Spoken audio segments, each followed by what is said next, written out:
दुनिया के सबसे व्यस्त समुद्री मार्गों में से एक होर्मुज क्षेत्र में बढ़ते तनाव के बीच भारत ने ऐसा कदम उठाया है जिसने अंतर्राष्ट्रीय स्तर पर चर्चा छेड़ दी है। 3 भारतीय नाविकों की मौत के बाद नई दिल्ली का धैर्य जवाब देता हुआ दिखाई दिया और भारत ने 24 घंटे के भीतर दूसरी बार अमेरिका के कार्यवाहक राजदूत जेसन मिक्स को तलब कर कड़ा विरोध दर्ज कराया है। सवाल उठ रहा है कि आखिर ऐसा क्या हुआ कि भारत को इतनी सख्त प्रतिक्रिया देनी पड़ी है। मामला ओमान तट के पास उन कारोबारी जहाजों से जुड़ा हुआ है जिन पर भारतीय नाविक तैनात थे। पिछले कुछ दिनों में इस क्षेत्र में कई ऐसी घटनाएं सामने आई हैं जिनमें भारतीय क्रू वाले जहाज प्रभावित हुए हैं। इन घटनाओं ने न केवल भारतीय नाविकों की सुरक्षा को लेकर चिंता बढ़ा दी है, बल्कि भारत और अमेरिका के बीच एक नया कूटनीतिक विवाद भी खड़ा कर दिया है। जानकारी के मुताबिक अमेरिकी कार्रवाई का शिकार बने तेल टैंकर पर लापता 3 भारतीय नाविकों की मौत की पुष्टि हो चुकी है। ये खबर सामने आने के बाद भारत सरकार ने पूरे मामले को गंभीरता से लिया।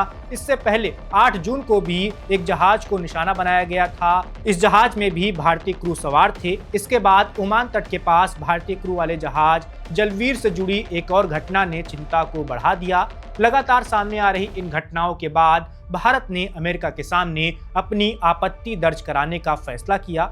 अमेरिकी जो कार्यवाहक राजदूत हैं जेसन मिक्स को विदेश मंत्रालय बुलाया गया। बताया गया कि वो करीब 45 मिनट तक विदेश मंत्रालय में मौजूद रहे, जहां भारतीय अधिकारियों ने उनके सामने अपनी चिंता और नाराजगी दोनों स्पष्ट रूप से रखी है। विदेश मंत्रालय ने अमेरिकी पक्ष से कहा कि भारतीय नाविकों की सुरक्षा भारत के लिए सर्वोच्च प्राथमिकता है। इसके साथ ही ये भी स्पष्ट किया गया कि कमर्शियल जहाजों पर किसी भी प्रकार की सैन्य कार्रवाई गंभीर चिंता का विषय है। भारत का मानना है कि अंतर्राष्ट्रीय समुद्री मार्गों पर चल रहे कारोबारी जहाजों और उन पर काम कर रहे नागरिक कर्मचारियों की सुरक्षा सुनिश्चित की जानी चाहिए। इस पूरे घटनाक्रम की सबसे बड़ी महत्वपूर्ण बात यह है कि भारत ने 24 घंटे के भीतर दूसरी बार अमेरिकी प्रतिनिधि को तलब किया है। आमतौर पर कूटनीतिक मामलों में इतनी जल्दी दोबारा तलब किया जाना किसी भी देश की गंभीर नाराजगी का संकेत माना जाता है। इससे यह संदेश भी गया है कि भारत इस मामले को केवल एक सामान्य घटना के रूप में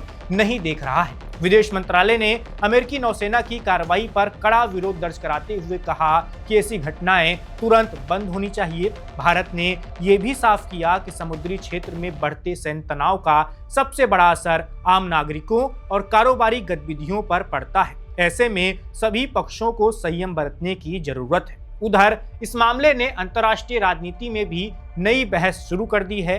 होर्मुज और ओमान तट के आसपास का इलाका पहले से ही वैश्विक तनाव का केंद्र बना हुआ है। यहाँ होने वाली किसी भी घटना का असर दुनिया भर के व्यापार, ऊर्जा आपूर्ति और समुद्री सुरक्षा पर पड़ सकता है। यही वजह है कि भारतीय नाविकों की मौत का मामला केवल एक देश तक सीमित नहीं रह गया है। फिलहाल भारत ने अपना विरोध दर्ज करा दिया है और अमेरिका के सामने अपनी चिंताओं को स्पष्ट कर दिया है। अब सबकी नजर इस बात पर है कि अमेरिकी पक्ष इस मामले में क्या जवाब देता है और आगे क्या कदम उठाए जाते हैं। लेकिन इतना तय है कि 3 भारतीयों की मौत ने भारत को कड़ा रुख अपनाने पर मजबूर कर दिया है और यही कारण है कि 24 घंटे के भीतर 2 बार अमेरिकी राजनयिक को तलब किया गया है। इस वीडियो में बस इतना ही। देश दुनिया की तमाम और खबरों को जानने के लिए आप देखते रहिए one India. Subscribe to One India and never miss an update. Download the One India app now.